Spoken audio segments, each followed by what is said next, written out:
If Resident Evil 7 looked to lure back fans of the PlayStation originals, Resident Evil Village is aimed at those whose first experience was with Resident Evil 4. It's also one of the rare games I want to criticize for what was added, rather than what was missing from the experience.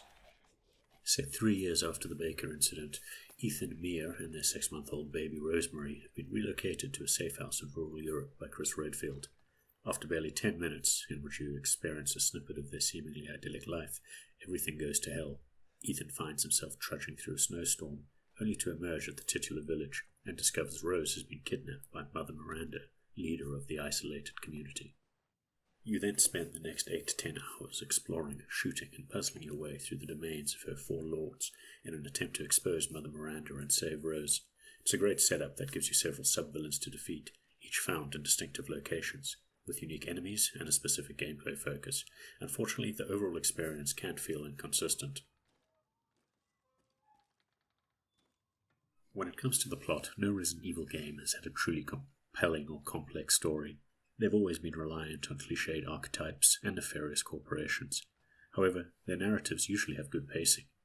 The notes you find typically document the unfolding disaster, unexpected betrayals can catch you off guard, while predictable twists are stupid but still entertaining. Just think back to the Matrix-inspired Wesker. In contrast, the overarching narrative in Resident Evil Village can feel disjointed and lacking in detail for the bulk of your playtime. The identity of the main villain, their motivations, the creation of the titular village, the link to classic Umbrella, the connection to the Baker incident, an explanation for Ethan's recovery powers, Chris's mission, and the fate of secondary characters, all these reveals are crammed into 30 minutes of heavy reading and poorly directed cutscenes leading up to the final battle. This is in stark contrast to the lavish and well-paced opening half. After the credits had rolled, it was hard not to feel that Capcom was veering back towards the convoluted mess that resulted in the scattershot Resident Evil 6. More than ever, I wish they had ditched their historical baggage with Resident Evil 7, so they didn't have to double down on it in Resident Evil Village. Now, if you feel I've been too hard on the story, and you're just here to shoot the latest iteration of parasite-ridden monstrosity, you'll be happy to hear Resident Evil Village take several steps forward when it comes to gameplay. The basics are still in place. Think sluggish movement, lackluster aiming, and inventory management. However, Ethan is a more capable protagonist this time. He has a clear motivation for pushing forward, and comes across as far less surprised and very rarely terrified of the creatures he encounters. To facilitate both the shift in tone and the larger branching environments, Resident Evil Village has inserted several gameplay elements straight out of the acclaimed Resident Evil 4. You've got a mysterious merchant that you can purchase items and upgrades from, using currency dropped by enemies or gained by selling treasures. Those treasures are scattered throughout most locations, including high-value items and powerful weapon upgrades that require some light puzzling or challenging encounters. In addition to the weapon modifications, you can upgrade basic stats like firepower and your clip size. And, just like the old days, that means free bullets if there's nothing in your clip.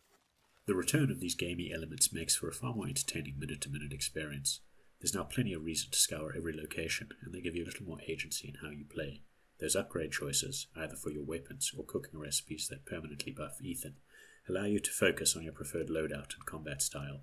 It's worth noting that combat, especially against larger groups, plays a more prominent role in Resident Evil Village, so financing these upgrades by hunting for treasures and animal parts is vital on higher difficulties.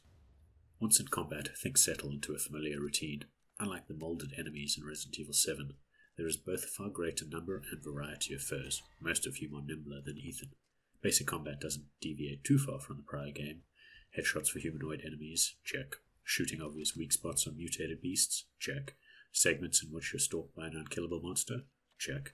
Several scripted chase and trap sequences that result in too many trial and error attempts, check. Shifting to a lab-type environment that's likely to explode during the finale, check.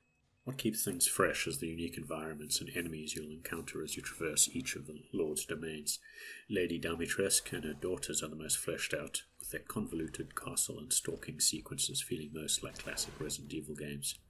A weapons-free trip through House Beneviento focuses on puzzles, stealth, and Silent Hill-esque psychological horror. Moreau's Reservoir is primarily a chase sequence, with some timing puzzles, wrapped up by a classic mutated boss fight straight out of Resident Evil 4.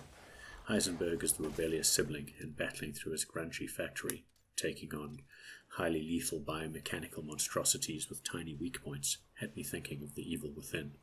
Oh, and if you think you're spotting a pattern, then yes, Resident Evil Village is another dysfunctional family drama, just like every game in the Resident Evil lore.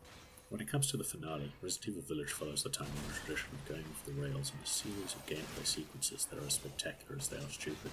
Unlike the plot, however, this provides for some great entertainment, if you can stomach heavy combat.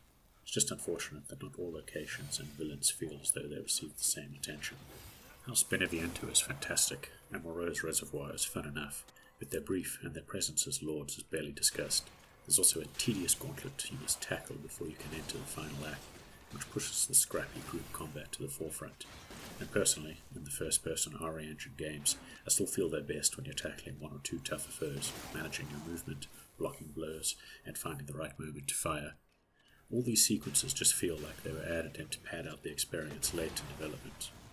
Once you've completed the campaign, there are several modes to keep you busy.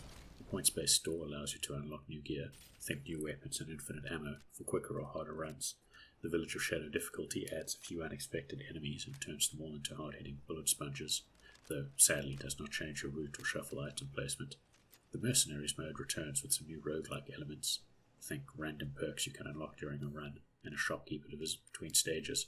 But it felt unsatisfying, as the sluggish movement, combined with large environments, makes for a slower-paced experience than prior games.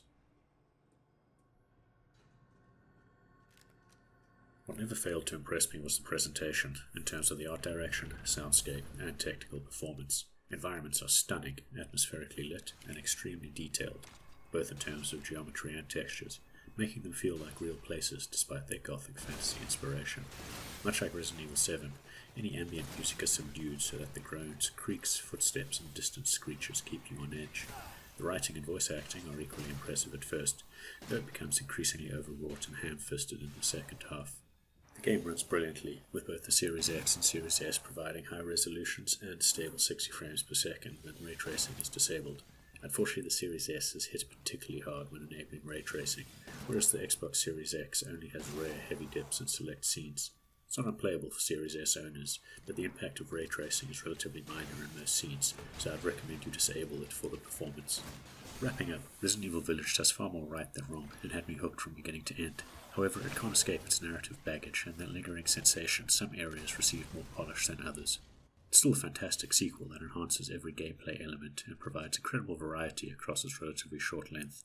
For fans of Resident Evil 4, you'll find plenty of its DNA in this game and you should consider it essential. For fans who started with Resident Evil 7, this is a very different game in tone and pacing, despite sharing the same characters and technical foundations, but there's still plenty to love despite the action-packed trajectory.